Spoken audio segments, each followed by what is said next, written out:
In the merciless wilderness of the American frontier, 3 women face certain death. Abandoned by the ruthless Whitman Settlement Party, they've been left with nothing but a dwindling food supply and their own determination to survive. Each night, the howls of wolves grow closer. Each day, their hopes fade like the dying embers of their fire. But through the morning, mist appears an unexpected savior, a lone cowboy with his own score to settle. Mason Hawkins knows the cruelty of the Whitman Party all too well. Now he'll teach these women not just to survive, but to fight back. But can justice truly be found in the untamed wilderness of the frontier? Sarah's trembling fingers traced the worn leather spine of her journal, its pages now holding the darkest chapters of the Whitman settlement's descent into madness. Her neat handwriting filled each page, documenting how their dream of a new life had transformed into a nightmare. The fire crackled weakly as she opened to her last entry, written 3 weeks ago. October 1st, 1875. They're making us leave tonight. Ezra Whitman has finally shown his true nature. When I confronted him about the missing supplies, about the lies he's been telling the settlement, he called me a treasonous witch. Mary tried to defend me, poor widow that she is, but that only drew his wrath. And sweet Rebecca, God help us all. Mary stirred from her fitful sleep near the dying embers, pulling her thin blanket tighter. The bullet wound in her shoulder had mostly healed, but Sarah could still see her wince with every movement. 3 weeks ago, that same bullet had taken her husband James, his only crime being the attempt to stop Whitman's men from dragging Rebecca from her bed. Rebecca, barely 20, sat keeping watch at the edge of their makeshift camp. Her eyes had aged decades in the past weeks. The bruises on her face had faded, but the steel in her gaze remained. She'd been the one to warn them all about Whitman's true character after he'd cornered her in the storage shed, with intentions that made Sarah's blood run cold even now. Sarah turned back to her journal, the pages illuminated by moonlight. September 5th, 1875. Something is wrong in the settlement. The supply counts don't match what Whitman reports. Families who question him disappear in the night, their wagons supposedly turning back east. James Miller found tracks leading to the canyon. No one's seen him since he told Mary about it. The sound of wolves howling in the distance made Sarah's hand pause. They were getting closer each night, drawn by the scent of their dwindling food supply. 3 days' worth remained, if they stretched it carefully. After that, September 20th, 1875, Rebecca came to me in tears today. The thing she told me about Whitman, I should have seen it sooner. A man who leads through fear will eventually become the very thing his followers fear most. When I tried to call a settlement meeting, his men came with rifles. They're watching us now, all of us. Mary's voice broke through the silence. You should sleep, Sarah. I'll take watch with Rebecca. Sarah shook her head, continuing to write by firelight.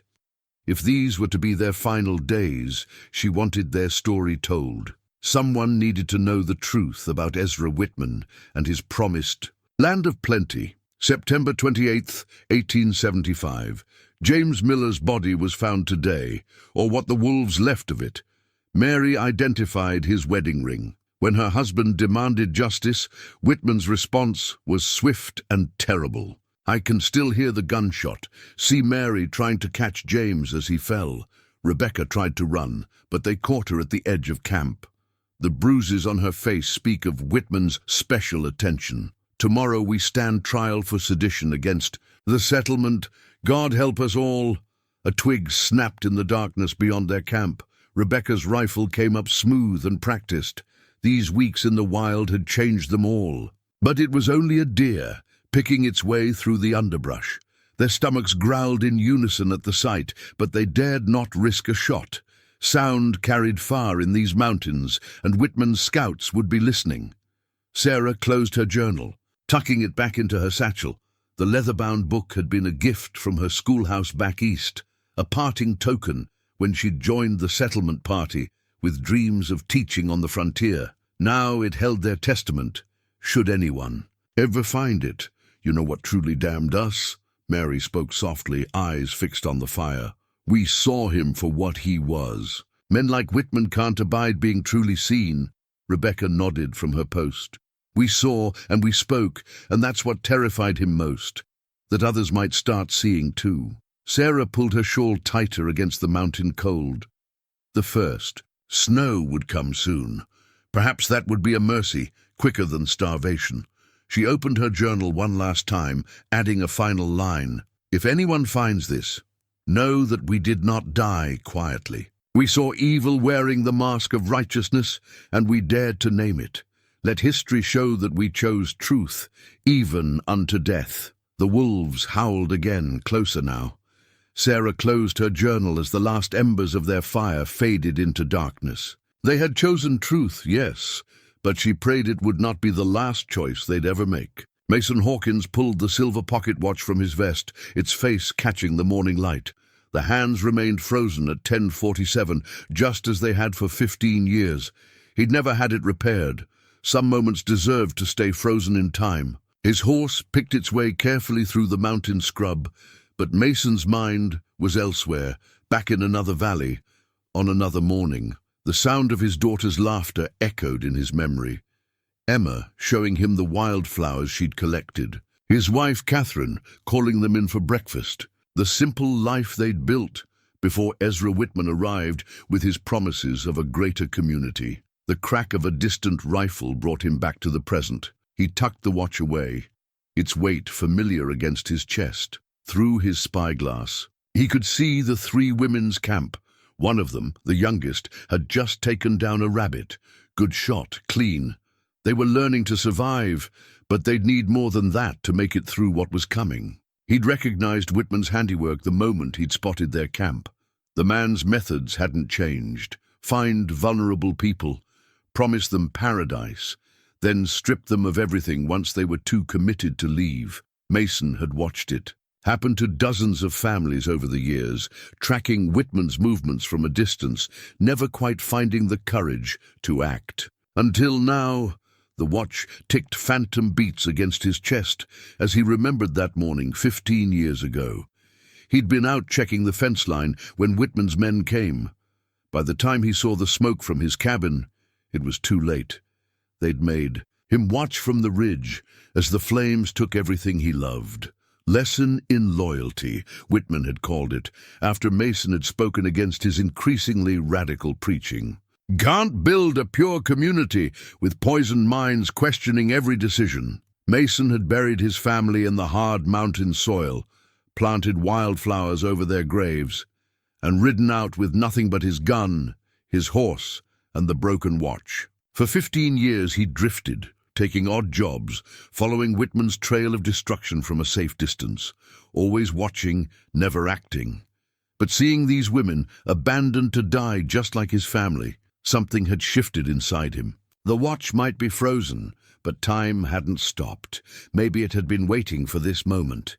He dismounted, leading his horse through the brush. The young one spotted him first, rifle steady but not firing. Smart girl. The older woman, the schoolteacher by her bearing, stepped forward. "We don't have anything worth taking," she said, voice firm despite her obvious exhaustion. Mason reached slowly into his vest, drawing out the watch. "Neither do I, but I've got something worth giving. Knowledge. About Ezra Whitman. About how to fight him." The third woman, the widow, stepped into view. "You know Whitman?" "Knew him. 15 years ago, before he murdered my family." He held out the watch, its scratched face reflecting the morning sun. The hands remained still, but for the first time in 15 years, Mason felt time starting to move forward again. "I can teach you to survive out here. More than that, I can help you make sure Whitman never does this to anyone else." They say. 3 women exchanged looks. Years of hardship had taught them caution, but desperation bred boldness. The schoolteacher spoke again. "We're not murderers." "No," Mason agreed. "You're survivors. And it's time you learned the difference between vengeance and justice." He opened the watch one last time, remembering Emma's smile, Catherine's touch. Then he snapped it shut, tucking it away. The past couldn't be changed, but maybe it could still serve a purpose. First lesson starts now. Let me show you how to make this mountain your ally instead of your enemy. The young one, still holding her rifle with proper form, nodded first. The others followed. And as the morning sun rose higher, Hawkins began teaching them how to turn survival into strength, knowing that somewhere a broken watch marked the moment when everything changed. The old Henry rifle felt heavy in Sarah's hands.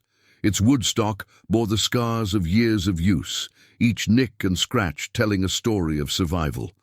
Mason had pulled it from his saddlebag like a teacher retrieving a precious textbook, and, in a way, that's exactly what it was. "This was my father's," he said, running a calloused finger along the barrel. "Teach a person to shoot. You feed them for a day. Teach them to handle a rifle like it's part of them. You keep them alive forever." Rebecca stepped forward, her eyes fixed on the weapon. "I've fired a gun before, once." The memory of Whitman's face when she'd missed him flickered across her. "Features. Firing a gun is one thing," Mason said, checking the rifle's action with practiced ease. "Making it speak for you is another." He handed the Henry to Sarah first. "Teachers tend to make the best students." Sarah almost dropped it, surprised by the weight. Her hands, more accustomed to chalk and primers, struggled to find proper placement. Mason's guidance was patient but firm, adjusting her grip with small corrections. "The rifle's not your enemy," he explained. "Think of it like a difficult student. Needs understanding, patience, and respect." Mary watched from a few paces back, arms crossed. "And what if we're not meant for killing?" Mason turned to her, his expression softening. "This isn't about killing, it's about choosing. Right now you have no choices. I'm going to give them back to you." He set up targets. Tin cans salvaged from their meager supplies at varying distances. The morning sun cast long shadows across their makeshift range as each woman took their turn. Sarah's first shot went wide, the recoil catching her by surprise. The second was closer. By the fifth, she'd grazed a can. Mason nodded approvingly. "Books have chapters. Survival has steps. You're learning to read a new language." Rebecca showed natural talent, her youth and determination combining into quick improvement. But it was Mary who surprised them all. When she finally agreed to try, her shots found their marks with eerie consistency. "My James," she explained quietly. "He taught me some. Said a rancher's wife should know how to protect the homestead. I just never thought I'd need it like this." They practiced until their shoulders ached and the sun rode high. Mason taught them more than just shooting, how to clean the rifle, how to load quickly, how to distinguish the sound of a misfire from a proper shot. "Tomorrow," he said as they broke for a meal of rabbit stew, "we learn to hunt properly. Can't live on target practice alone." That evening, Sarah watched him maintain the old Henry with reverent care. His hands moved with the same precision she once used to grade papers, each motion deliberate and purposeful. "Why did you really come back?" she asked. "After 15 years of watching Whitman destroy lives, why now?" Mason continued his work, but his voice carried the weight of memory. "Sometimes you don't choose the moment, it chooses you." He held up the rifle, checking its sight against the setting sun. "Like this Henry. Didn't choose to be a teacher's tool. But here it is. Doing. What needs doing?" Rebecca joined them by the fire, her young face serious in the flickering light. "Will it be enough? Learning to shoot?" "No," Mason admitted. "That's just the beginning. Tomorrow we start tracking. Day after, shelter building, then hunting. Step by step you'll learn to read the mountain story." "And after that?" Mary asked, her voice carrying an edge that hadn't been there before. "After we can survive on our own." Mason's hands stilled on the rifle. "Then you decide. Stay hidden, start fresh somewhere else, or make them pay." Rebecca finished, her voice quiet but steel hard. "That's a choice you'll be ready to make when the time comes," Mason said. "For now, focus on the next lesson, next target, next step." Sarah ran her fingers over her own newly formed calluses, thinking of her students back east. "We're learning a new kind of alphabet," she mused, "writing a different sort of story. Yes, Mason agreed, handing the cleaned rifle back to her. And tomorrow we add another chapter. The old Henry gleamed in the firelight, no longer just a weapon, but a key to their survival. Sarah held it with growing confidence, feeling the weight of their future in her hands. Tomorrow would bring new lessons, new skills, new choices, but for now they had taken their first steps from victims to survivors. In the distance, a wolf howled. This time, none of them flinched. Mason spread the hand-drawn map across a flat rock, its rough parchment edges curling in the cold morning air. His charcoal markings showed the territory in intimate detail, places where deer watered, caves where bears might den, trails the Whitman settlement used for supply runs. Winter's coming faster than usual, he said, tapping a section of the map marked with snow-capped peaks. We've got 2 weeks, maybe 3, before the first real storm hits. Sarah studied the markings intently. The settlement's winter store must be nearly full by now. That's what we're counting on, Mason replied. But first, you need to learn how to survive up here when everything turns white. The day's training began before dawn. Mason taught them to read the sky, to smell approaching snow on the wind. Mary proved especially adept at finding edible roots, her hands remembering skills from her farming days. Rebecca learned to set snares, her nimble fingers crafting triggers that could mean the difference between feast and famine. The mountain provides, Mason explained as they worked, but only if you learn its language. They moved camp 3 times that week, each location carefully marked on the growing map. Sarah added her own notations, places where medicinal herbs grew, landmarks to guide them back to safety. The parchment became their shared memory, a story written in trails and shelters. The wolves grew bolder as the days shortened. One night, they came too close. Rebecca's shot drove them back, but the crack of the rifle echoed through the valleys. They're not just hunting us, Mason said grimly, studying tracks in the morning frost. They're testing us, like the mountain, like winter. Everything up here is a test. Mary spent hours practicing with the Henry, her quiet determination masking. Her growing fire. James always said winter separates the dreamers from the survivors, she said one evening, cleaning the rifle with practiced care. I mean, to survive. The nights grew longer, giving them time to plan. Mason's map became their window into possibility, each mark representing a choice, a chance, a challenge. Whitman's men patrol here and here. He showed them marking routes with charcoal. But winter will force them to stick to known trails. That's when the mountain becomes our ally. Sarah noticed how he never mentioned his family during these lessons, but his hands would sometimes stray to the pocket watch, especially when marking places on the map where shelter might be found. One morning, they woke to find the first frost, coating their blankets. Rebecca was the first to spot the elk herd moving down from higher ground, reading the signs just as Mason had taught them. They know, she said softly. Winter's coming sooner than we thought. Mason nodded, making new marks on the map. Nature speaks truth if you learn to listen. We need to cache supplies before the snow locks us in. They worked with renewed urgency, each woman growing stronger, more capable. Sarah's hands grew calloused from more than just rifle practice.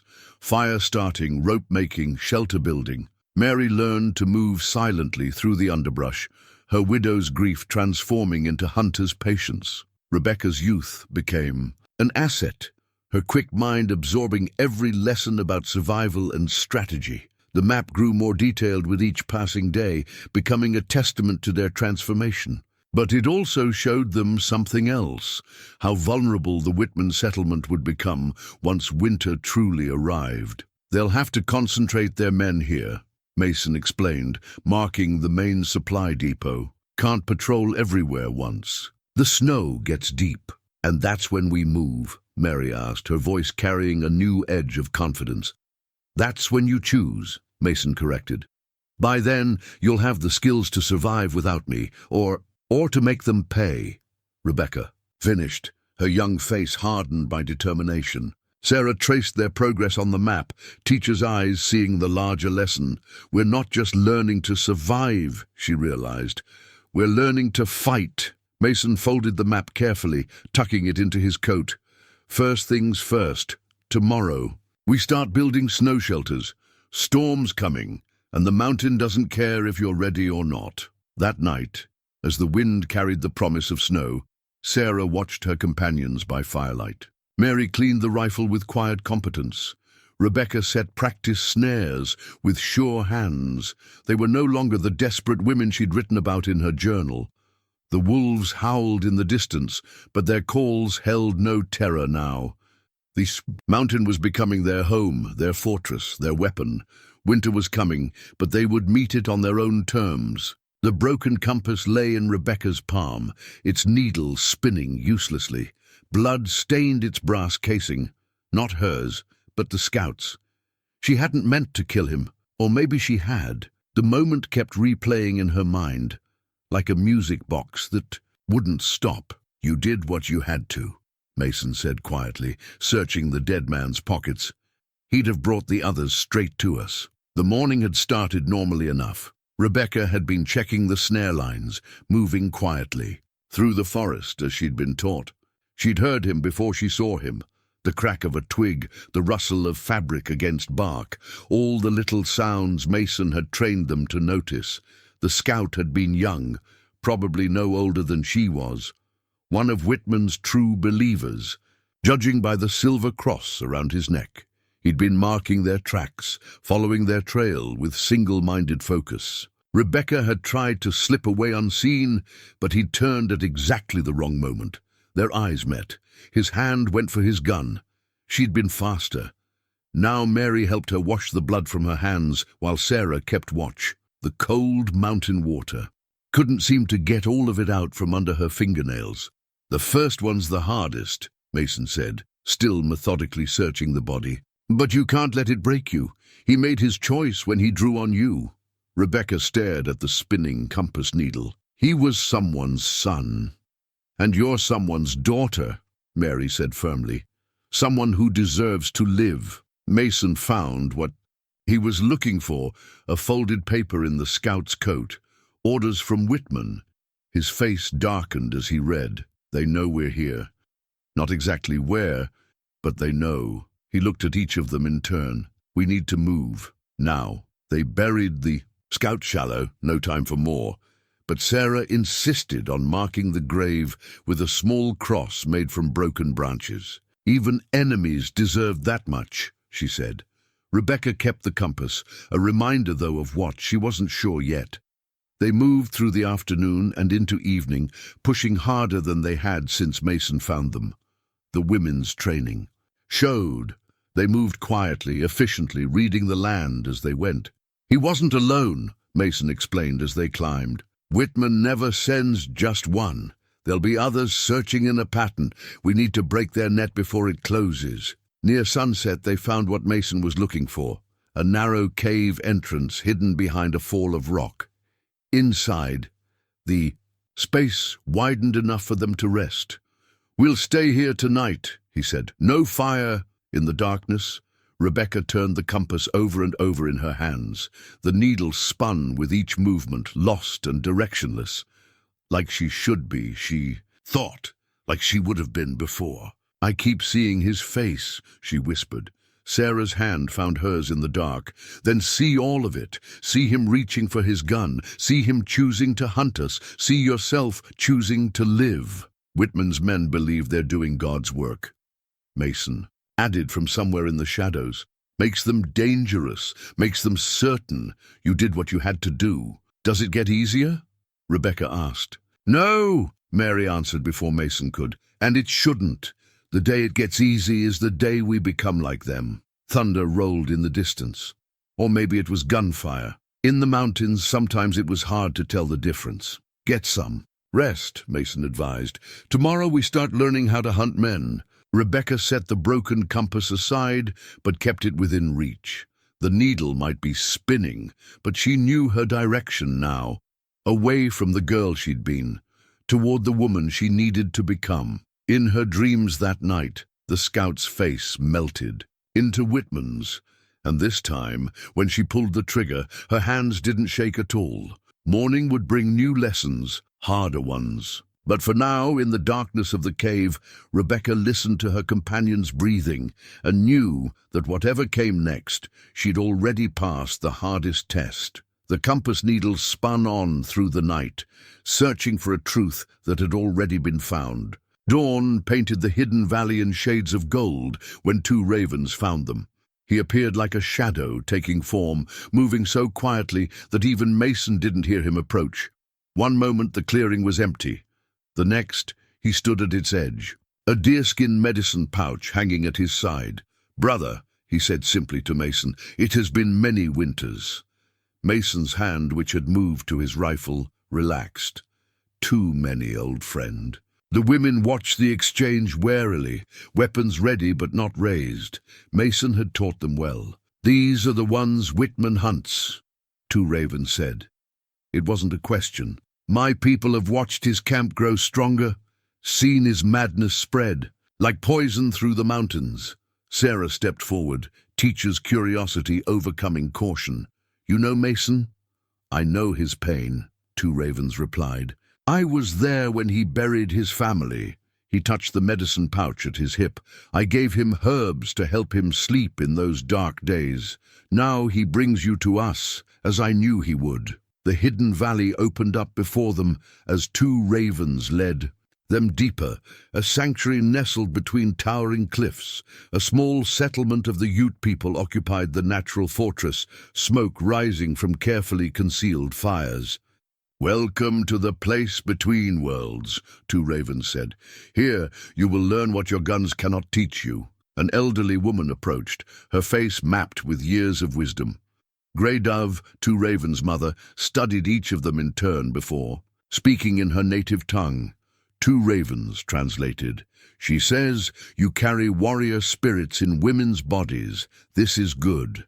The mountains need both." That night, around a fire shielded from distant eyes by the valley walls, Grey Dove presented, each woman with a small bundle from her medicine pouch. "For strength," two ravens translated. "For wisdom, for the path ahead." Mary opened hers first, dried herbs that filled the air with a sharp, clean scent. "Sage," Grey Dove said through her son, "to clear the shadows from your heart." Rebecca's bundle contained a small carved fox. "To move unseen, to strike with cunning." Sarah received a twist of braided sweetgrass. "To remember that life flourishes even in the harshest places." Mason watched the ceremony in silence, his own medicine pouch, 15 years old now, hanging at his belt. Two ravens sat beside him, speaking softly. "You were right to bring them here. Winter comes early this year. They will need more than rifles to survive what lies ahead." The next days brought new lessons. Grey Dove taught them to find healing, plants beneath the snow, to read weather in the way smoke rose from fires. Two ravens showed them how to move like shadows, to become part of the mountain's breath. "Your enemies look," he explained, demonstrating how to walk without leaving tracks. "But they do not see. They listen, but do not hear. This is your advantage." Sarah proved especially adept at learning the plants and their uses. "It's like learning a new language," she said, carefully wrapping dried herbs in leather. "The mountain speaks through them." Mary learned to move with incredible silence, her widow's grief finding purpose in the art of becoming invisible. Rebecca absorbed everything, her young mind bridging the gap between what Mason had taught them and these new skills. One evening, as they prepared healing pouches under Grey Dove's guidance, two ravens spoke of Whitman. "His madness grows stronger as winter approaches. He sends more hunters into the mountains seeking you, but also seeking us. He believes these lands are his by divine right." "How many others has he hurt?" Sarah asked, thinking of her journal entries. "Too many. But you..." Two ravens touched the medicine pouch at his side. "You are different. You survived, you learned, and now you return, not as victims but as warriors." "We're not warriors," Mary protested softly. Grey Dove spoke, her weathered face serious in the firelight. Two ravens translated, "A warrior is not one who fights because they hate what is before them. A warrior is one who fights because they love what lies behind them." That night, Sarah wrote in her journal by firelight. The medicine pouch Grey Dove had given her resting beside the pages. "We came to these mountains as survivors, desperate to live. But in this hidden valley, among these generous people, we're becoming something more. Each day brings new knowledge, new strength. The mountain is teaching us its secrets, showing us how to become as unchangeable as its stones, as adaptable as its winds. When we leave this sanctuary, and we must soon, we will carry these lessons with us, not just for revenge, but for justice, not just for ourselves, but for all those Whitman would destroy." The medicine pouch held more than herbs now. It carried hope, purpose, and a promise. The mountain had chosen its warriors. Winter was coming, and with it, the time for action. Mary twisted the gold band around her finger one last time before slipping it off. James's wedding ring caught the morning light as she placed it carefully on a rock 50 yards away. Through her rifle sight, the ring became a perfect target. "You don't have to do this," Sarah said softly behind her. "Yes," Mary replied, settling into her shooting stance as Mason had taught her. "I do." The ring had been her anchor these past months, a reminder of everything Whitman had stolen. Now, it would become something else, a symbol of transformation. "Remember," Mason called from where he watched, "breathe through the shot. Let it be part of you." Mary squeezed the trigger. The ring spun off the rock, struck clean. When they found it in the grass, there was a nick in the gold band, exactly where she'd aimed.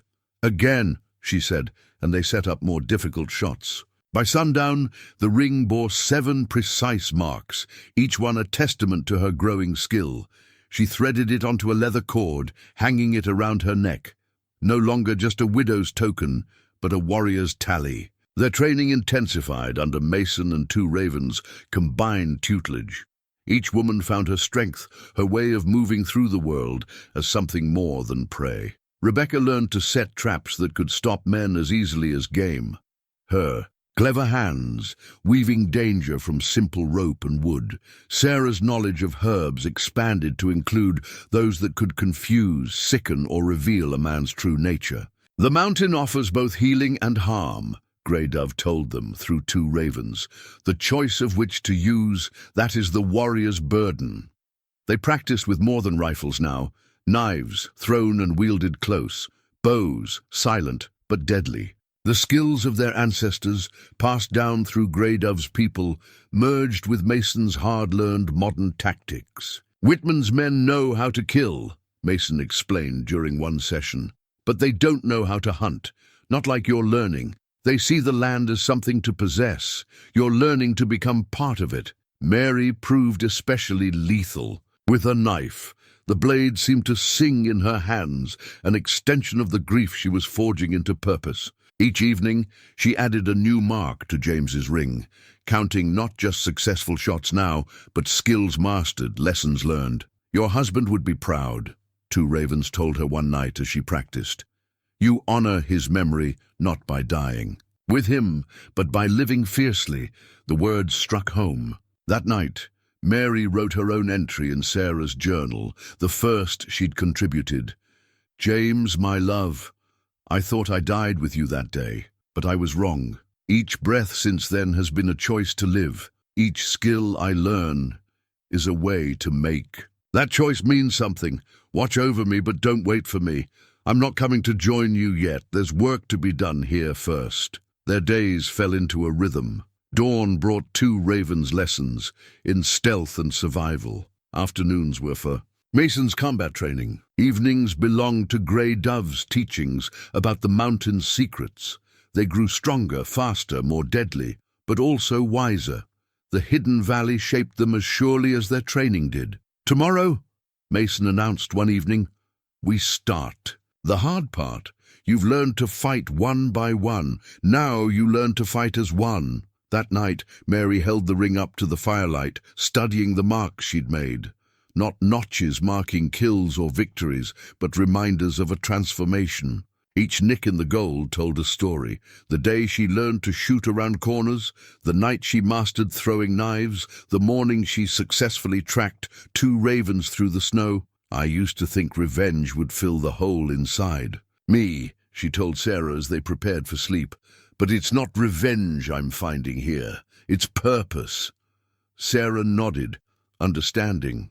Her own transformation was marked not in gold, but in the pages of her journal, which now contained as many battle plans as memories. Tomorrow, Rebecca added from her place by the fire, we become something new. Mary touched the ring at her throat, feeling its familiar weight.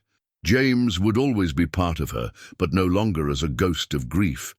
Now he was the foundation upon which she built something stronger. In the darkness, wolves called to one another across the valley. But now the women recognized the sound for what it was, not a threat but a reminder. The pack survives by hunting together. The leather-bound ledger lay open on a flat rock, its neat columns of numbers telling an ugly story. Rebecca's fingers traced down the page, her face hardening as she read. 300 pounds of flour, marked as spoiled. Except it wasn't spoiled. He sold it in Carson City. She flipped to another page. Medicine meant for the children, coffee, dried meat, all lost to raiders or weather. Some of those supplies were meant for my husband's funeral, Mary said quietly. Whitman said there wasn't enough to spare for proper burial clothes. They'd taken the ledger during their raid on the supply wagon, their first real strike against the settlement. The plan had worked perfectly. Almost too perfectly, Sarah thought. 2 hours earlier, the supply wagon creaked along the narrow mountain trail, 2 armed men riding escort. They'd grown lazy with routine, confident that no threats remained. In these mountains so close to winter, Rebecca's trap triggered first, a cascade of rocks that didn't hit the wagon but spooked the horses, forcing them to stop. When the guards dismounted to check the trail, Sarah's herbs came into play, smoke rising from carefully placed bundles that made eyes water and heads spin. Mary's knife took the first guard before he knew what was happening. The second reached for his gun, but fell to Mason's rifle shot, clean, distant and precise. The wagon driver tried to run. He made it 3 steps before Rebecca emerged from the shadows, James's old wedding ring glinting on the cord around her neck as she leveled the Henry rifle. "The ledger," she said simply. "Whitman's record book. We know you carry it." Now, as they pored over its pages by firelight, the full scope of Whitman's corruption became clear. Years of theft, masked as misfortune. Supplies sold for personal profit while the settlement went hungry. Names of those who had left to seek better fortune. Too many names. "Look at this," Sarah pointed to a particular entry. The Millers weren't the first family to disappear after asking questions. Mason studied the ledger with grim satisfaction. Evidence! Proof of what we already knew, but proof others will believe. If we live to show them, Mary added practically. The success of their raid would have consequences. Whitman wouldn't take this loss lightly, especially the ledger. They'd struck at more than his supplies. They'd stolen his secrets. "He'll come looking," Mason confirmed. "But not tonight. Tonight we celebrate a victory and prepare for what comes next." 2 ravens appeared silently at the edge of their camp, nodding approval at their success. "The mountain spirits are pleased. You struck like lightning, swift, bright and gone before the thunder." They'd followed his teachings well. No tracks left behind, no trail to follow.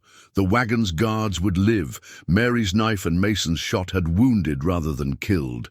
Mercy that would serve them better than murder. "But you took more than supplies," 2 ravens noted, gesturing at the ledger. "You took truth. That is more dangerous than any weapon." Sarah opened her journal, making notes from the ledger's pages. Evidence preserved in multiple forms, names, dates, thefts and worse crimes carefully recorded. "We need to get this to Carson City," she said, "to people who can act on it." Not yet, Mason cautioned. This is just the beginning. Whitman needs to know we have it, needs to fear what we might do with it. Fear will make him desperate. Desperate men make mistakes. Rebecca closed the ledger, her young face set with determination. So we show him we have it. Let him know his secrets aren't safe anymore. They worked through the night, copying the most damning entries. When dawn approached, they set their second plan in motion. Mary's skills with knife and silence took her close enough to the settlement to leave pages where they'd be found, proof of their knowledge, promise of more revelations to come. The ledger itself they secured in a cache. 2 ravens helped them prepare, wrapped in oiled leather and protected from the elements. A weapon deadlier than bullets, waiting for the right moment. What we took today, Mason told them as they watched the sunrise, wasn't just supplies or secrets. We took his certainty, his confidence that he was untouchable. Sarah nodded, understanding. We showed him he's vulnerable, that the mountain provides weapons to those who know how to use them. And tomorrow, Mary asked, fingering the ring, at her neck. Tomorrow, Rebecca answered, we show him what else we've learned. The ledger's pages had given them more than evidence. They had names now, of victims, of collaborators, of those who might still be saved. Knowledge that would guide their next strikes. Dawn painted the mountains gold as they prepared for another day of war. The note was nailed to a tree at the edge of their old camp, the paper stained red with what they all knew wasn't animal blood. Sarah recognized the handwriting, the same neat script from Whitman's ledger. Choose the noose or the knife. Your deaths will not be clean. Mason studied the tracks around the tree, while 2 ravens read signs only he could see in the disturbed earth. 6 men, 2 ravens said. They stayed long, waiting, hoping you would return. Whitman's inner circle, Mason added. Not his usual scouts. He's taking this personally now. Rebecca's hand went to the broken compass she still carried. Good. Let him waste his best men searching empty woods. But Sarah saw how Mary's fingers twisted James's ring, how Mason's hand strayed to his pocket watch. They all knew what Whitman was capable of when his rage turned personal.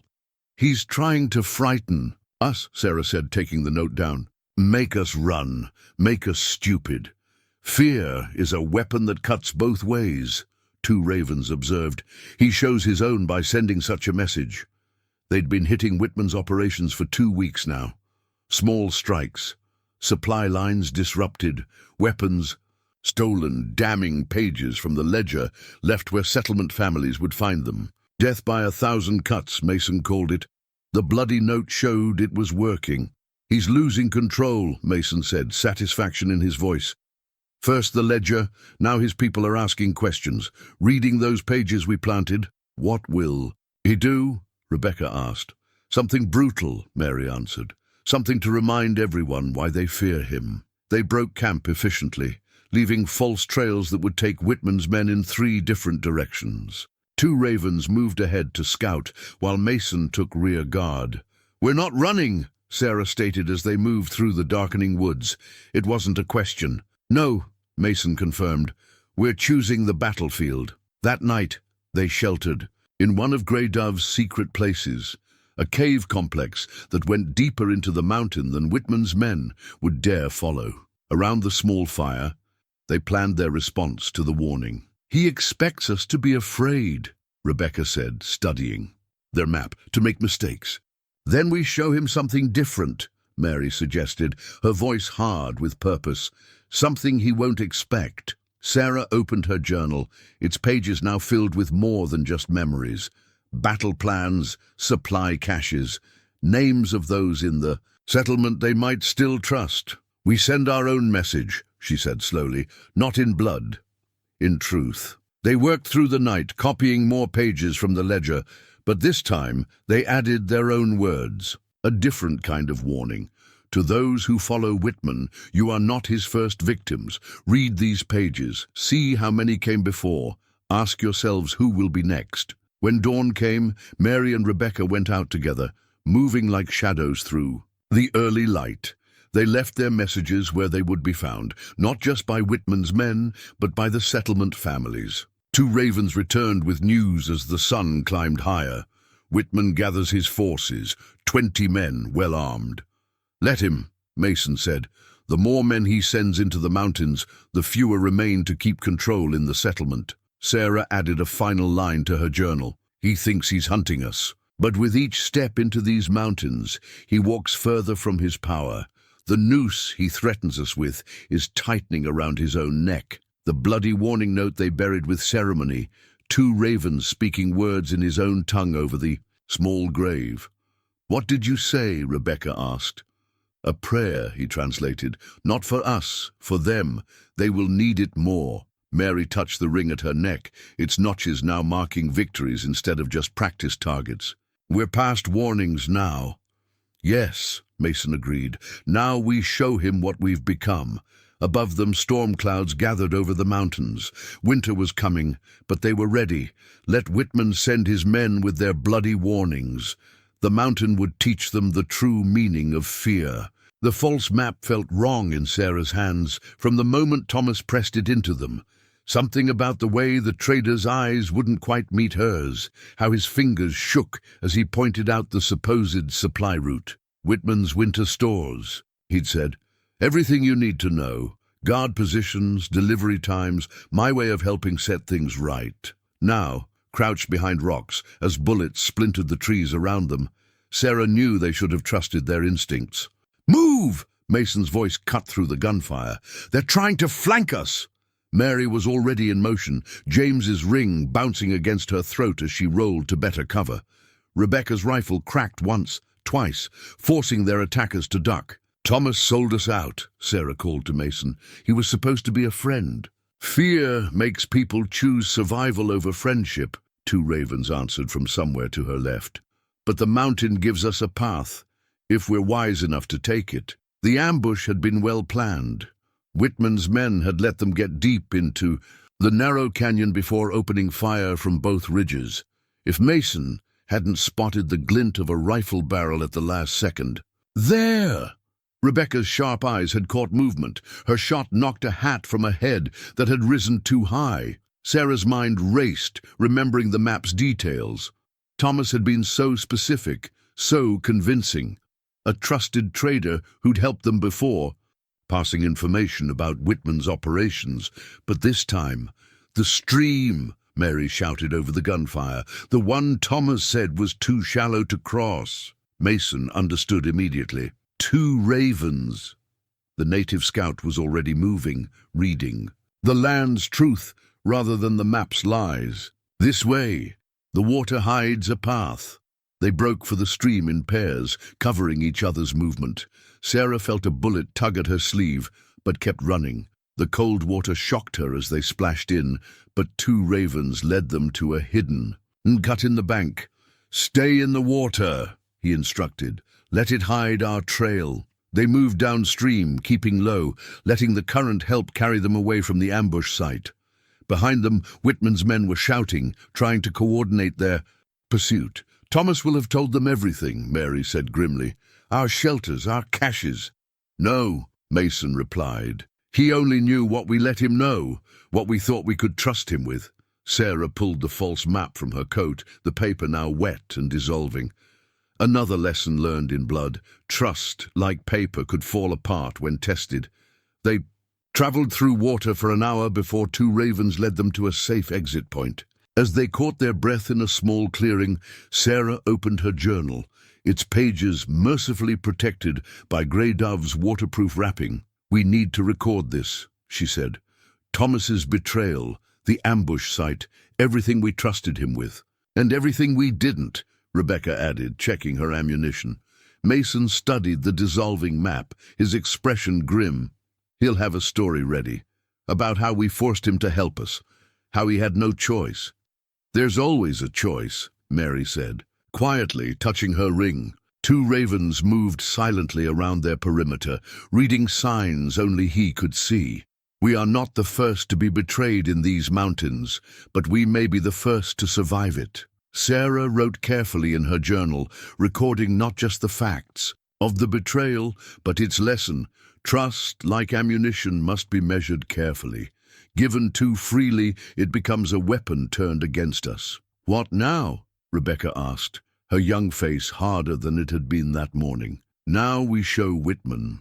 Ah, and Thomas, what it means to betray us, Mason answered. But first, we ghost. They understood. Like spirits, they would seem to vanish, letting fear of their revenge work on the minds of their enemies. The mountain will hide us, 2 ravens assured them, and when the time is right, it will reveal us again. They moved out as dusk approached, leaving the false map floating in pieces down the stream. Behind them, Whitman's men would search empty trails and false leads, jumping at shadows. Sarah added one final line to her journal entry. They think betrayal makes us weaker.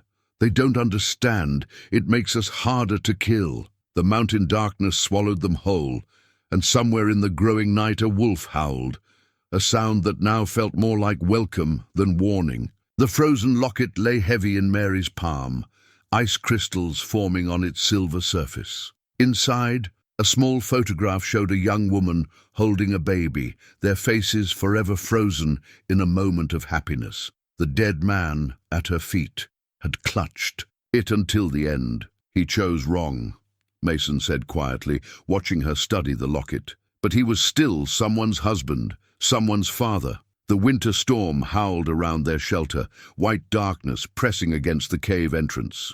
3 of Whitman's men had tried to track them through the blizzard. Only 2 would make it back to tell the tale. We gave him a chance to surrender, Rebecca reminded them, but her voice held a note of uncertainty. Sarah wrapped another log. In the dry grass, 2 ravens had shown them how to gather. The fire burned small but hot, fighting back the killing cold. "Write it down," she said, passing her journal to Mary. "His name, his face, the locket. We don't let ourselves forget that. Our enemies are human." The storm had caught both hunters and hunted by surprise. Mason had recognized the danger first, the way the wind shifted, how the snow fell heavier with each passing minute. They'd found shelter in time. Whitman's men hadn't been so fortunate. Should we have tried harder to save them? Rebecca asked, her broken compass spinning uselessly in her hands. "The mountain decides," 2 ravens said from his position near the cave mouth. "We offered shelter. They chose pride and violence instead." Mary remembered the firefight through the thickening snow. The men had been desperate, knowing they were lost, but too afraid of Whitman's punishment for failure to accept help from his enemies. The locket's clasp finally surrendered to her careful fingers. Behind the photograph, an inscription, "To John, all my love, Sarah and little James." "James," she whispered, touching her husband's ring. "Like my James." Mason moved closer to the fire, his voice heavy with memory. "War makes us choose between mercy and survival. Sometimes we don't get both." Outside, the storm reached a new intensity. Even 2 ravens looked impressed by its fury. "The mountain tests everyone," he said. "Those who fight it die. Those who learn from it live." They'd learned. The cave was one of many Grey Dove had shown them, stocked with dry wood and supplies. While Whitman's men stumbled blind through the killing cold, they waited in relative comfort. Sarah took out her journal, adding to their growing record. "Winter shows no mercy, but we must try to keep ours. Each life we take marks us. Each death we cause changes us. The question is, what are we becoming?" The answer lay somewhere between the frozen locket and their warm shelter, between the mercy they'd offered and the violence they'd been forced to employ. Rebecca moved to the cave mouth, watching snow erase their tracks. "The other 2 will freeze if they don't find shelter soon." "There's another cave," Mason said, "half a mile east. I marked it clear enough that even snowblind men might find it." They sat with that knowledge as the storm raged. Mercy offered quietly. Life and death balanced on the edge of a knife. Mary cleaned the ice from the locket with gentle fingers. "We should return it," she said. "When the storm passes, his family should have something to bury." 2 ravens nodded approval. "The dead must be honored, even enemies, especially enemies. It reminds us what war costs." The night deepened. They took turns watching, tending the fire, listening to the storm's fury, each lost in their own thoughts about the line between justice and vengeance. Sarah wrote by firelight, her words carrying the weight of their transformation. We came to these mountains seeking survival, found strength instead, but strength without mercy is just another kind of weakness. The locket caught the fire's glow, the faces within seeming to move in the flickering light. Mary finally hung it beside her husband's ring, two tokens of lives changed by violence, two reminders of the cost of their war. The storm will pass by dawn, two ravens predicted, but its lessons should remain. They understood. Winter's fury had taught them something about their own. Some enemies would die by their hands, but they couldn't let the killing take their humanity. Outside, the mountain continued its brutal justice, burying their tracks, their sins, their mercy under endless white. The wanted poster had survived 15 years, folded and hidden in Two Ravens' medicine pouch. As he spread it on the rock before them, the firelight revealed a younger Mason's face, sketched in stark lines beneath bold letters. Wanted, Mason. The Judge Hawkins, former Whitman Settlement enforcer. Sarah's hands trembled as she read the charges: murder, extortion, brutality in Whitman's name. The man in the poster wore the same face as their teacher, their protector, but his eyes held none of the patience they'd come to know. You worked for him, Rebecca whispered, her broken compass suddenly heavy in her pocket. You were one of them. Mason didn't flinch from their stares. Yes, before he killed my family, I was his right hand, his executioner. Why? Mary's voice cracked as her fingers found James's ring. Why didn't you tell us? Because he needed you to trust what he taught, not fear who he was. Two ravens answered for him. The mountain knows that healing comes from broken places. The silence stretched between them, filled only by the crack of burning wood and the distant cry of wolves. Sarah's journal lay open, its pages suddenly insufficient to contain this new truth. I believed in him once, Mason finally said, his hand straying to his pocket watch. Believed in his vision of a pure community, protected from the world's corruption. Didn't see that he was the corruption, not until it was too late. The memories spilled out like blood from an old wound. How Whitman had found him after the war, lost and seeking purpose. How the promise of building something greater had turned into enforcing one man's twisted will. How questioning an order to hurt an innocent family had cost him everything he loved. My wife Catherine saw his true nature first, Mason continued. Like you did, Rebecca. She spoke up. I didn't listen soon enough. Rebecca's hand tightened on her rifle. How many? How many did you hurt for him? 17 families driven out, 4 men killed. Mason's voice was hollow. I remember every face, every name. They're carved deeper than the marks on your ring, Mary. Mary stepped forward, her grief and rage warring with 15 weeks of trust. And now you help us? Why? Redemption? No. Mason met her eyes. There's no redemption for what I did, only prevention. Using what I know of his evil to stop it from spreading. Two ravens gathered the wanted poster, his weathered hands gentle with the old paper. The mountain does not judge us by our past, but by our path. A sword forged for evil can be turned to good purpose. Sarah opened her journal with shaking hands. Every lesson, every strategy Mason had taught them took on new meaning. They weren't just survivors' skills, they were insiders' knowledge, bought with blood and guilt. All this time, she wrote, we thought we were learning to fight against his darkness.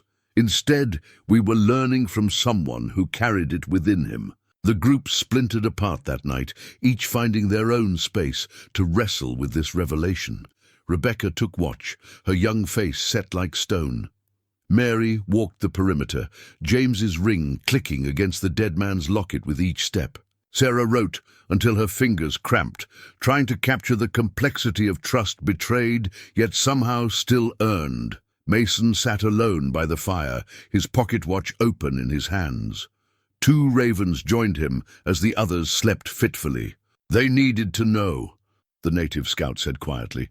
"Before we face him," Mason agreed. "Before they trust me to lead them into that final fight." "Will they?" Mason closed the watch, its frozen hands marking the moment his redemption began. "That's their choice, as it should be." Morning found them changed. Trust, once broken, couldn't be repaired, but it could be rebuilt into something stronger, tempered by truth. "We need to know everything," Sarah said as they gathered. "Every detail about how he thinks, how he fights, how he breaks people." Mason nodded, understanding that this was their way forward. Not blind trust, but measured alliance. Not forgiveness, but purpose. "Start with his weaknesses," Mary added, her voice hard but no longer hostile. "Everything you know about how to destroy what you helped build." The wanted poster burned in their morning fire, but its revelation had lit a different kind of flame, one that would either forge them stronger or break them apart. Mason's hand-drawn layout of the settlement covered a flat rock, each building, pathway and guard post detailed with the precision of someone who had once called it home. 15 years of changes were marked in 2 Ravens charcoal additions. New structures, reinforced walls, killing zones. "He's fortified the main house," Mason explained, pointing to the central building, "turned it into a fortress. But he's got a weakness he doesn't know about." Sarah studied the layout with a teacher's analytical eye. "The root cellar, you helped build it. More than that." Mason's finger traced a dotted line. "There's a tunnel, emergency escape route he made me create. Only 3 people knew about it. Him, me, and the man who helped dig it. And that man," Mary asked, though she already suspected the answer, "fed to the winter wolves when the work was done." Mason's voice was flat. "Whitman doesn't share secrets." Rebecca crouched by the map, her broken compass laid beside it like an offering. "The tunnel comes out here?" She tapped a spot beyond the settlement walls, behind the old oak. "It's why he never had it cut down, even when he cleared the other trees for sightlines." 2 ravens moved silently around their planning circle, adding small marks to the layout. "The storm brought new snow, deep enough to hide our approach. If we time it right." They had spent days preparing, gathering intelligence from 2 ravens' scouts.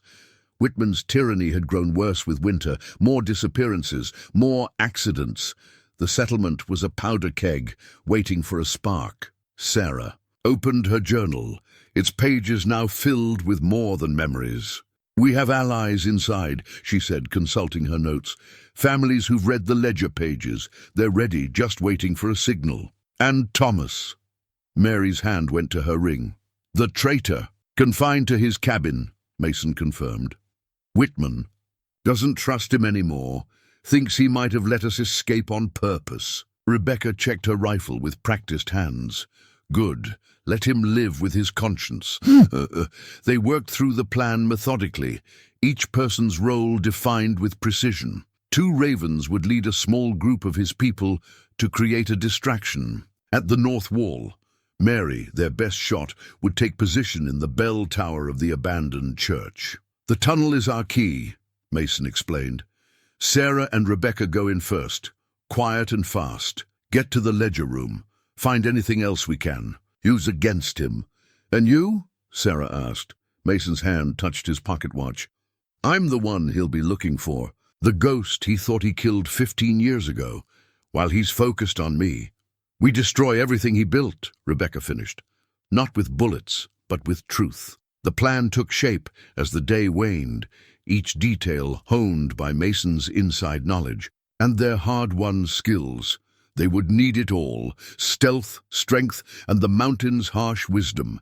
Mary traced the path from the bell tower to Whitman's quarters. "If I get the shot—" "That's not why we're going," Sarah interrupted. "We're going to expose him, not murder him. Justice, not vengeance." "Sometimes they're the same thing," Mason said quietly. 2 ravens added a final mark to the map. "The medicine symbol of his people. The mountain will judge.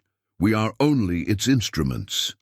They memorized every detail of the layout until they could see it behind closed eyes. The tunnel entrance, the guard rotations, the signals they would use. Sarah made the final entries in her journal, recording not just the plan, but its purpose. Tomorrow we return, not as victims seeking revenge, but as justice itself. The truth is our strongest weapon. Rebecca stood at the cave mouth, watching. Snow fall on the distant settlement. Will it be enough, just exposing him? Truth is like an avalanche, two ravens said. It only needs a small push to start, then becomes unstoppable. Mason rolled up the settlement layout, but its image was burned into their minds. Get some rest. Tomorrow we find out what we're really made of. They separated to their sleeping spots, each lost in private thoughts. Mary touched both ring and locket, symbols of what was lost and what could still be saved. Rebecca set her broken compass beside her rifle, no longer needing it to know her true direction. Sarah wrote by firelight until the words blurred. Through the night they took turns watching, counting the hours until dawn. The settlement layout lay between them like a promise, each line and mark a step toward redemption or damnation. Tomorrow would write the final chapter of their story. But tonight they were no longer just survivors. They had become the mountain's justice, as inevitable as the coming dawn. The gold watch in Whitman's hand struck 7 chimes as the first explosion rocked the northern wall. He was still staring at it in disbelief when the second blast came and the screaming started.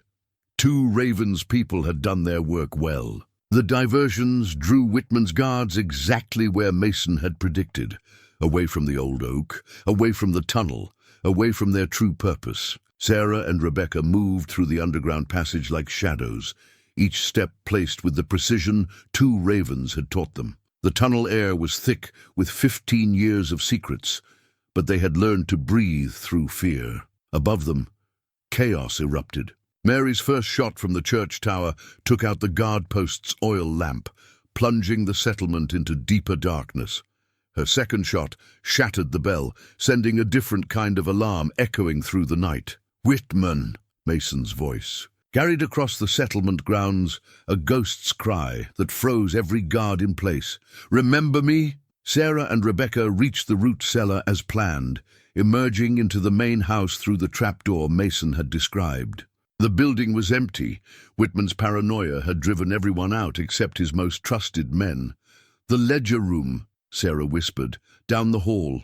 They found more than ledgers, letters, photographs, deeds to properties taken from departed families, evidence of years of tyranny, all carefully filed and documented by a man who never expected to be held accountable. Outside, Mason's confrontation with Whitman drew every eye. The former enforcer stood in the open, his pocket watch hanging from one hand. 15 years, Mason called. 15 years since you murdered my family. But time doesn't heal all wounds, does it? Sometimes it just makes them deeper. Whitman's voice trembled with rage and fear. Kill him now! But his men hesitated. The ledger pages Mary had planted over the past weeks had done their work. Seeds of doubt had grown into a forest of uncertainty.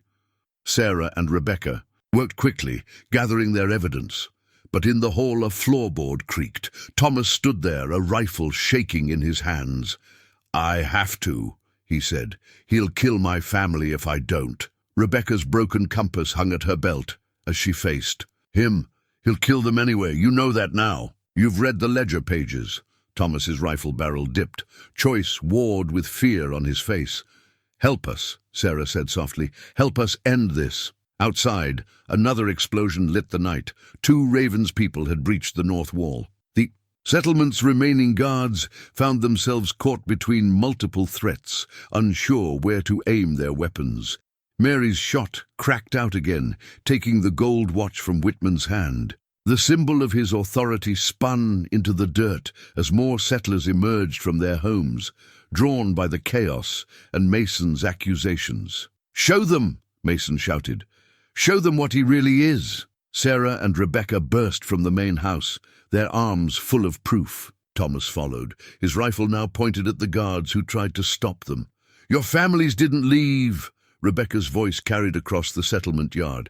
They're buried in the North Canyon. We found the graves. She scattered photographs. Across the ground, Pictures Whitman had kept as trophies, faces of the disappeared, proof of his lies. Sarah's voice joined hers, teacher turned prophet. The supplies, he said, were stolen, sold for profit.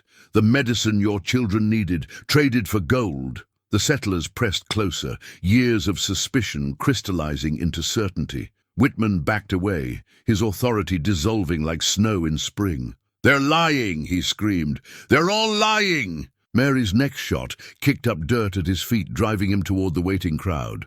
The gold watch lay in the dust, its crystal shattered, its hands spinning wildly.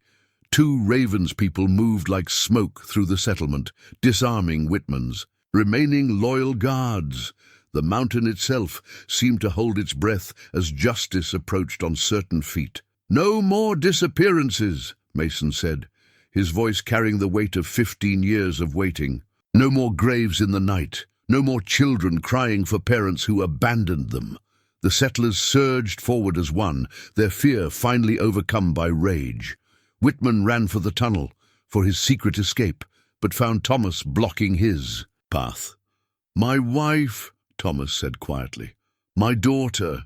You threatened them to control me. Never again." The rifle butt struck Whitman's temple with precise force.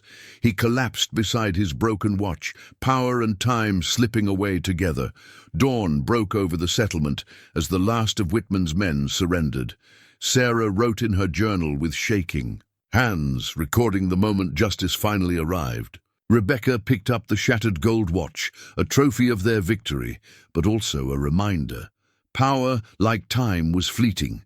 Truth, like the mountain, endured. Mary descended from the bell tower, James's ring glinting in the new light. She hadn't taken the killing shot, hadn't needed to.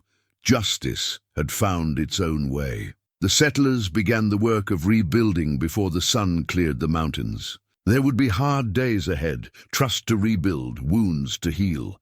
But the shadow of fear had lifted. Mason stood apart, his own watch still marking that long-ago moment. But now, finally, he could look past it to a future no longer haunted by ghosts. The justice ledger lay open on the makeshift court table, its pages recording every crime, every confession, every sentence. Sarah's precise handwriting filled the first pages, documenting the trials that would reshape the settlement's future. "Edward Mills," she read, her voice carrying through the packed meeting hall, "former guard, confessed to assisting in the disappearance of the Anderson family." The hall, once Whitman's audience chamber, now served a different kind of justice. Survivors sat alongside settlers, mountain wisdom mixing with frontier law. Two Ravens and his people had chosen to stay, bringing balance to the proceedings. "I was following orders," Mills protested weakly. "Whitman said they were dangerous." "Yet you chose to follow those orders," Mary responded from her place at the judge's table. James's ring caught the lamplight as she wrote in the ledger, "Choice, and carries consequence." The reckoning had been underway for 3 days. Some of Whitman's men had fled into the mountains, where winter would pass its own judgment. Others, like Mills, stayed to face what they'd helped create. Whitman himself sat in his own root cellar, the tunnel that had meant to ensure his escape now sealing his confinement. He'd stopped ranting after the first day, when the graves were opened and the true scope of his crimes was revealed. Rebecca stood guard during the testimonies, her broken compass hanging beside her rifle. She'd found her true direction in these proceedings, not revenge, but restoration. "The Anderson children," she announced, "have living relatives in Carson City. They should know the truth about their parents." Thomas, granted mercy for his final aid, worked tirelessly to document the settlement's stolen property. His own ledger traced every sale, every profit, every asset that could be returned or compensated. "It's not just about punishment," Sarah explained to the assembly. "It's about rebuilding, making things right where we can, acknowledging what we can't." The justice ledger grew thicker with each passing day, not just with sentences and confessions, but with plans for the future, new laws, new leadership, new ways of ensuring that power could never again concentrate in one person's hands. Mason watched it all from the back of the hall. his pocket, watch finely repaired and keeping new time. His own testimony had been the first recorded, every crime he'd committed in Whitman's name, every family he'd helped destroy. The hardest justice, Two Ravens observed, is the justice we demand of ourselves. The ledger recorded Mason's sentence alongside the others. Years of service to the community he'd once helped oppress. A different kind of enforcement. Teaching. Skills, helping rebuild, ensuring the settlement's protection from genuine threats. Mary documented each trial with unwavering focus, but even she paused when they brought in the man who'd shot James. "Do you understand," she asked him, her voice steady, "why you're here?" "Because we lost," he spat. "No," she touched the ring at her throat, "because justice isn't about winning or losing. It's about truth and consequences." Sarah added his confession to the ledger, the ink dark against the page. Each entry was a step away from Whitman's shadow towards something stronger. When Thomas faced the assembly, his daughter held his hand. His crimes were recorded, but so was his choice to help end the tyranny. Justice, they were learning, had many faces. "The mountain teaches balance," Two Ravens reminded them. Justice. Without mercy breeds new tyranny. Mercy without justice invites its return. Rebecca found herself studying the broken compass during each testimony. Its needle, though useless, had guided her here, to this moment of reconstruction, this delicate balance between retribution and healing. The Justice Ledger's final pages were reserved for the future, plans for regular councils, for sharing power, for ensuring that no single voice could override the community's conscience. "We're not just punishing the past," Sarah told the assembly.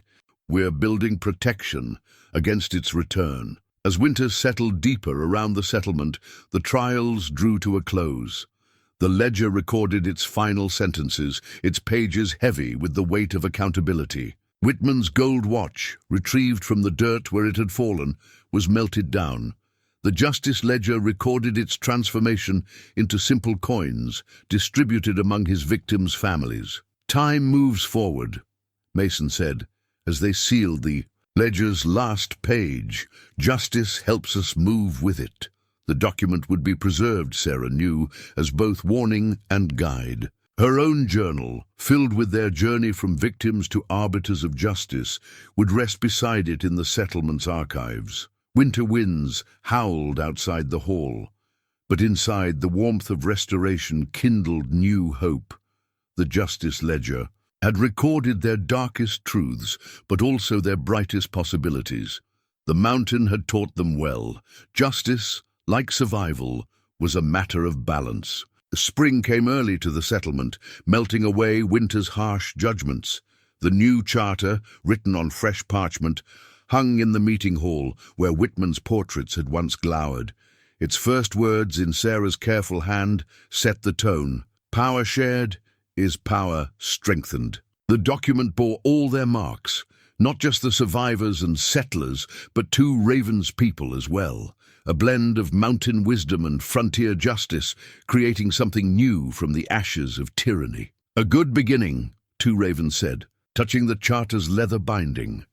"The mountain approves." Sarah watched the morning bustle from the schoolhouse steps. Her new classroom filled each day with both settler and native children, learning each other's languages, each other's ways.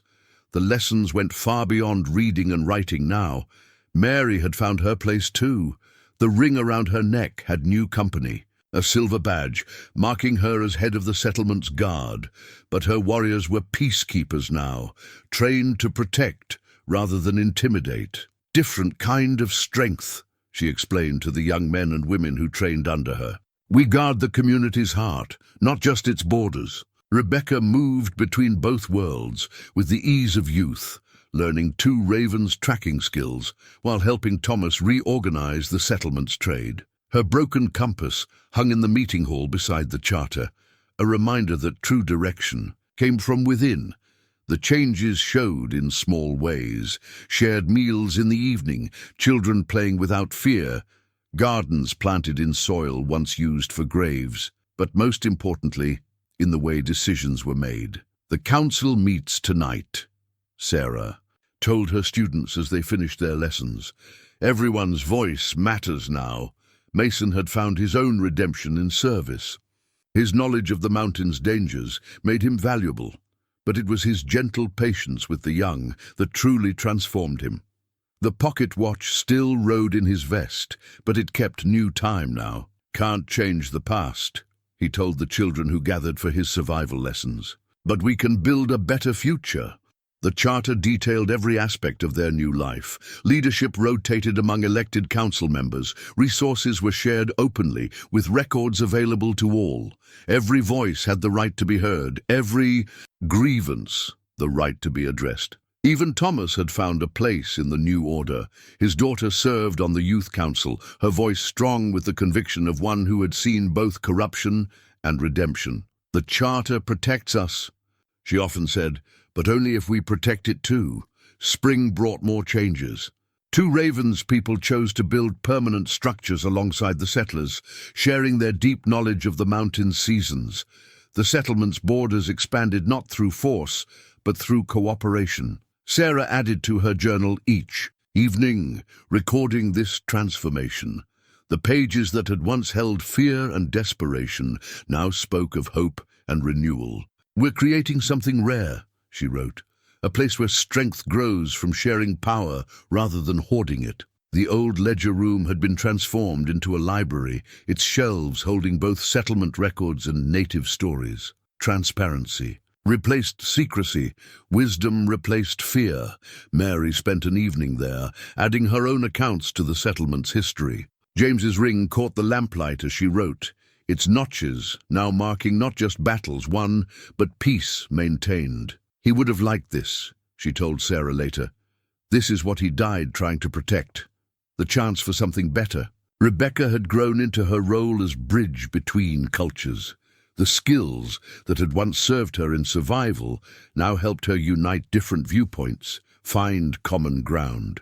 "The mountain teaches patience," two Ravens told her. "You have learned well." The charter's final article spoke to the future. "Let this place stand as proof that justice and mercy can flourish together, that strength comes in many forms, and that the human spirit can transform darkness into light." Each morning, settlers and natives gathered in the meeting hall to read one article of the charter aloud, a reminder of how far they'd come and what they must protect.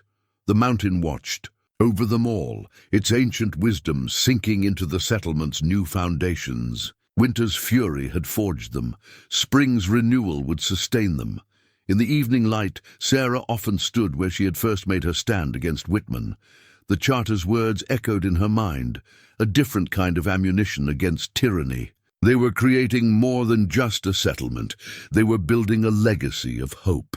1 year later, the memorial cairn rose against the mountain sky, each stone carrying a name, a memory, a lesson. The settlement gathered around it on the anniversary of their liberation, settlers and natives alike paying respect to those lost, and celebrating what had been gained. Sarah touched the stone bearing James Miller's name, watching Mary adjust the ring that now hung beside her sheriff's badge. Rebecca stood with two ravens, the broken compass transformed into an ornament. Atop the cairn, its useless needle finally finding true purpose as a reminder that direction comes from the heart.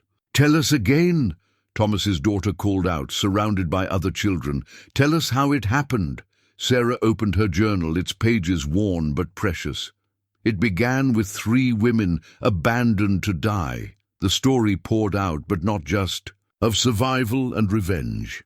She told them of transformation, of justice tempered with mercy, of strength found in unity rather than dominance. Mason listened from the edge of the gathering, his pocket watch keeping new time. The years of frozen grief had thawed, allowing him to speak of Catherine and Emma without pain, sharing their memory as inspiration rather than tragedy. "The mountain remembers," 2 ravens said, touching the cairn's stones. These lives were not lost in vain.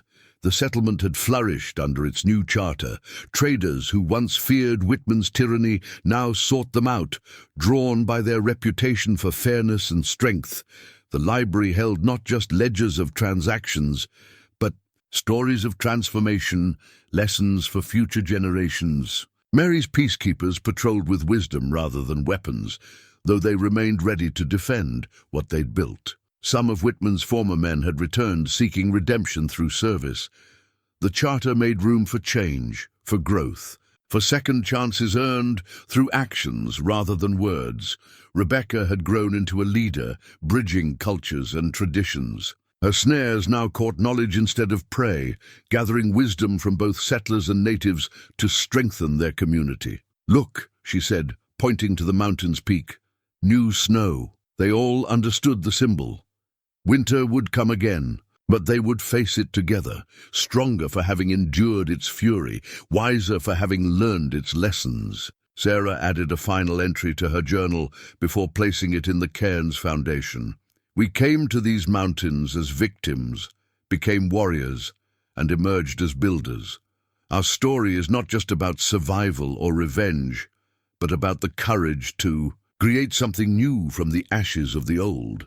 Let those who find these words know that justice and mercy can flourish together, that strength grows best when shared, and that the human spirit can transform even the deepest darkness into light." The children placed wildflowers around the cairn's base.